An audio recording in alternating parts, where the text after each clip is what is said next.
let's talk about your record. Okay. We just released, was it last Friday, was it? Yeah, the 23rd. Right. And what did you do on the day? Anything exciting? Let me see. Well, we kind of celebrated. There's a really nice French restaurant here in Nashville, and I did a gig earlier in the day, and then we celebrated at this restaurant. Right. Okay, so that's cool. And so tell me I guess the way it's been described is it's kind of a series of duets of some sort, but maybe you can explain further. Exactly. It's there's 12 tracks. The last track is an actual 20th century string quartet. And there's one track 11, that has bass guitar.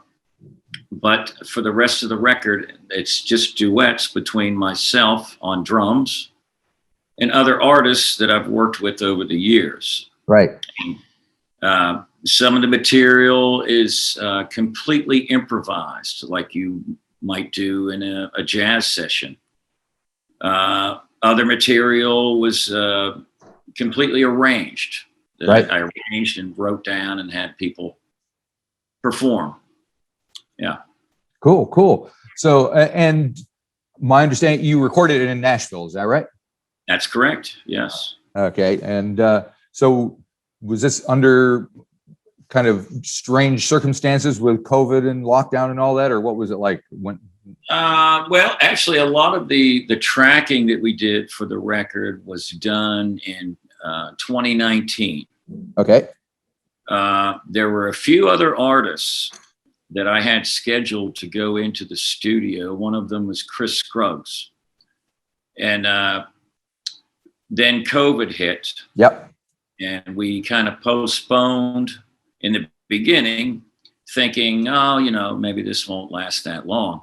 Yep. And then as time went on, we figured out, okay. So I just decided at that point that I had enough material recorded. Yep. And that was going to be the record. So then throughout the pandemic, it was mixing the record and mastering it, and getting the artwork together and the layout and all that stuff. But most of the tracking, pretty much all of it, was done before the pandemic. Cool. Now, the thing that struck me most about listening to the entire record is the diversity of the style of music that you have on here. I mean, there's everything from rockabilly to classical. And so is that a fair kind of picture of who you are musically? Yes, actually it is. I like a lot of different colors, a lot of different palettes on my music landscape. I've played a lot of different styles. I still do. And when I was younger, I studied different types of music, and I still listen to a lot of different composers, and it's a lot of different stuff. Right. So, I mean, essentially, you're a drummer by trade, from what I understand, but of course you do a lot of other stuff. And so how does being a drummer affect the way you listen to all this different types of music? I think, actually, I studied composition, 20th century composition. Right. And that, I think, has really affected, in a positive way, my drumming. Berkeley, right? Yes. Yeah, well, there you go. Which is a jazz school. Right. Or at least it was when I was there. And I studied jazz and Latin drumming. That's mainly why I went there. And I did that throughout the entire 4 years, but halfway through you have to declare a major. And I had a roommate that really got me interested in 20th century composition. So I decided to go that route at the same time. Right. And it broadened the spectrum of my music, just my tastes and what I listen to. And taking those skills and applying them to drumming, it helps you be more musical as a drummer. You're not just thinking entirely about rhythmic ideas or spaces, you're able to shade things the same way you might shade something if you're like in orchestration, using various horns or strings to shade a piece, make it feel a certain way. It helps you to be able to be more musical as a drummer instead of just, pounding out the beat. Rhythmic aspect. Yeah. So I assume the title of the album, It's About Time, is kind of a reference to being a drummer. Yes, like it's about time. And you can also take it in the way it's like, it's about time that I do this. Uh-huh. Oh, I see. and also, somebody else, it's about time for a lot of different things in the world. Big picture. Yeah. Well, speaking of big picture, I'm glad you brought that up, because I was watching the video for Soul Shepherd, and there seems to be some issues that you would, even though it's an instrumental, the footage that is accompanying it is telling something of the story. Tell me about that.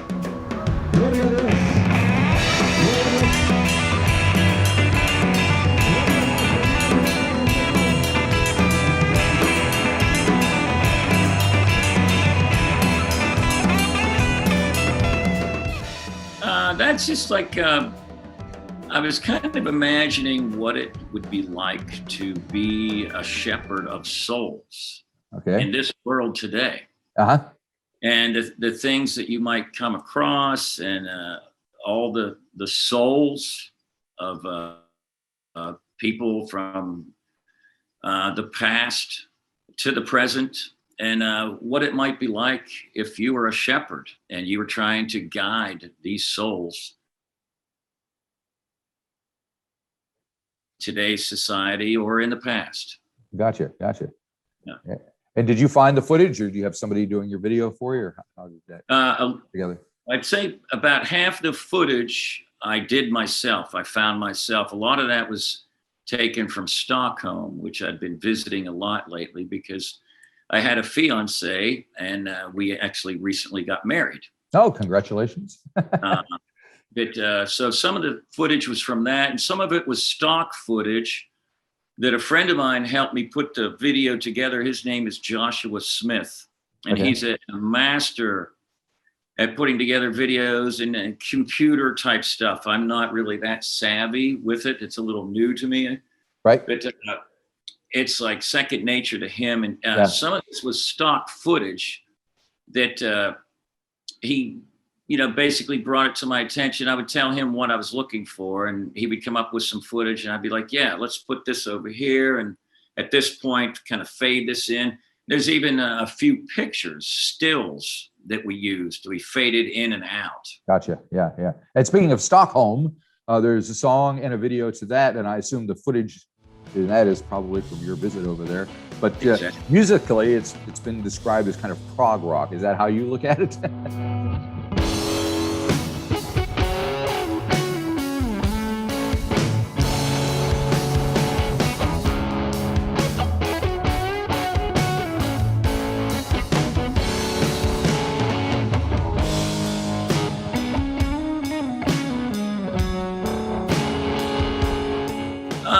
To me, it's, I grew up listening to progressive rock. Sure. Like Rush, Yes. Right. Kansas, stuff like that. So to me, it's more of like progressive rock, but I'll take prog rock. That's cool. All righty.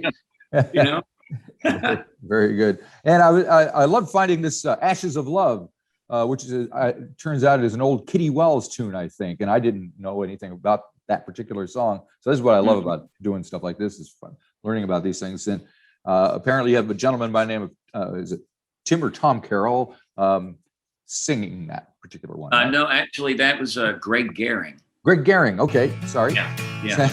All righty. And what's your connection with the song?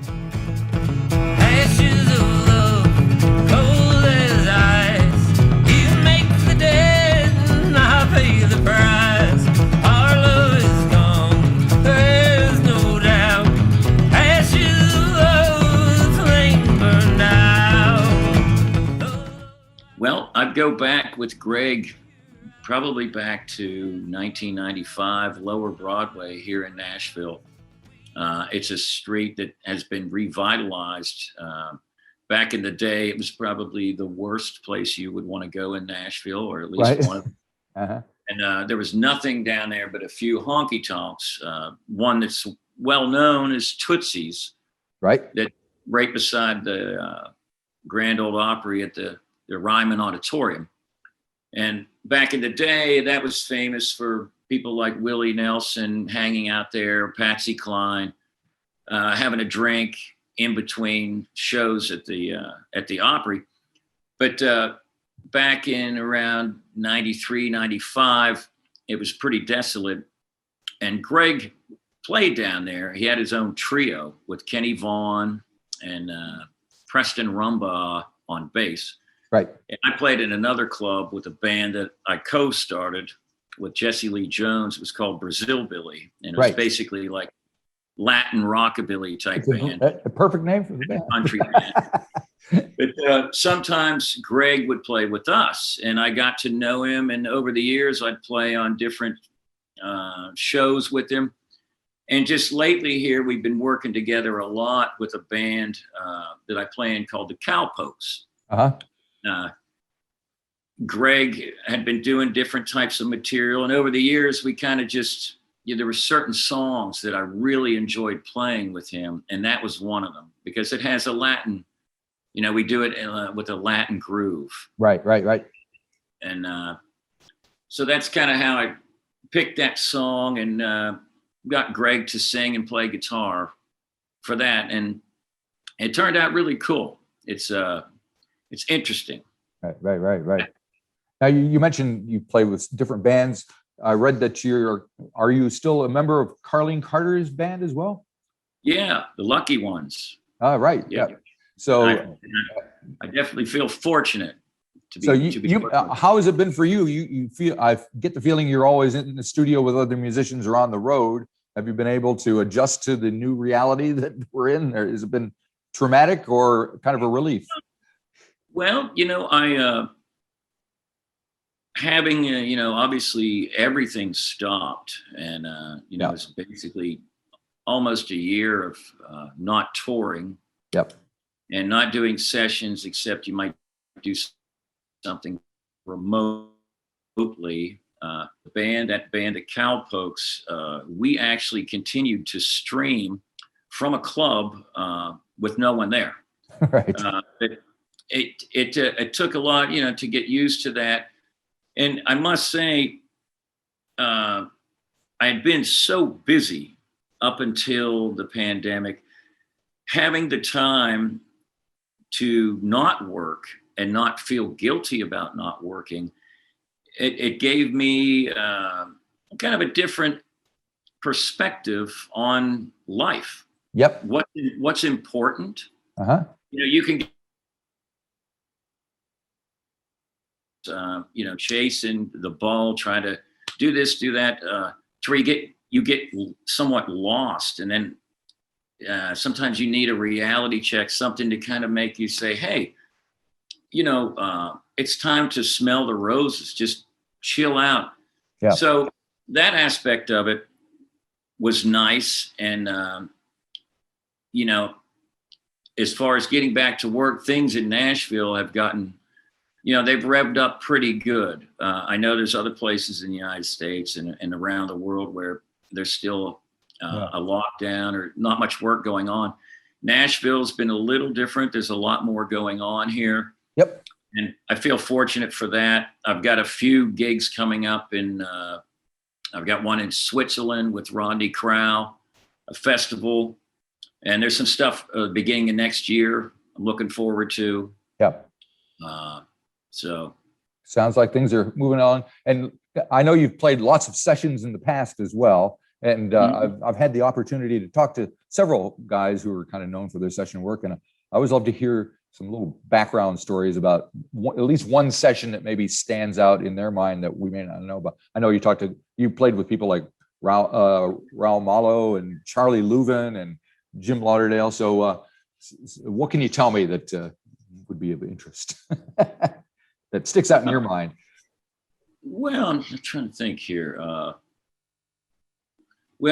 did a record with Jim Lauderdale, and right. It's called time flies. And I'd played with Jim a lot, but I'd never done an entire record with him. And it was really interesting because Jim had the songs kind of written and the melodies, but and partial lyrics, and but not all the lyrics were complete. So when we would go in to record, the way we were set up, I could see him, and obviously we had cans on, we could hear each other, but he would play the song and hum the melody and sing whatever words he had, but when he didn't have words, he would just hum the rest. Right. And it was so cool to go from that to hearing the finished product. Right. And it's like, oh, okay, that's where this song was going. But a master writer and a real gentleman and a super nice guy to work with. He's very funny. He's Really? a funny guy. And, between doing the songs, which his music is great, the session was fun just because he makes you laugh. Gotcha. Yeah. He's a really funny guy. Cool. Yeah. Now you co-produced your album with Kenny Vaughan. So Yes. What's the relationship like? How do you work together? Who does what?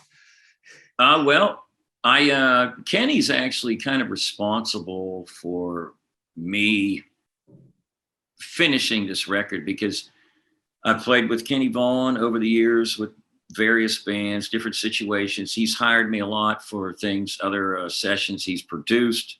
Right. We've done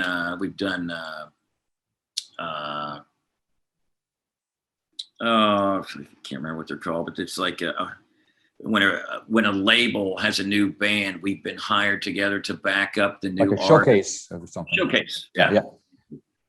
But a lot of different stuff. But I had been working with Kenny a lot too, and we happened to be doing a gig downtown at the Acme. Right. And we were on break, and I was thinking this. I had this idea come to me because had been so busy. I was thinking, man, what made me get into music in the first place? And I was thinking, well, it was because it was the fun of just playing music. It wasn't money or where you were going to go or travel or girls or anything like that, fame or anything. It was just the fun of playing music. And where I grew up, sometimes it would be difficult to find other kids to play with. So there might be one kid down the street you knew played guitar, and that would be it. So that's how I started jamming with people, just with one other person. And I thought, wouldn't it be cool to do a record that way?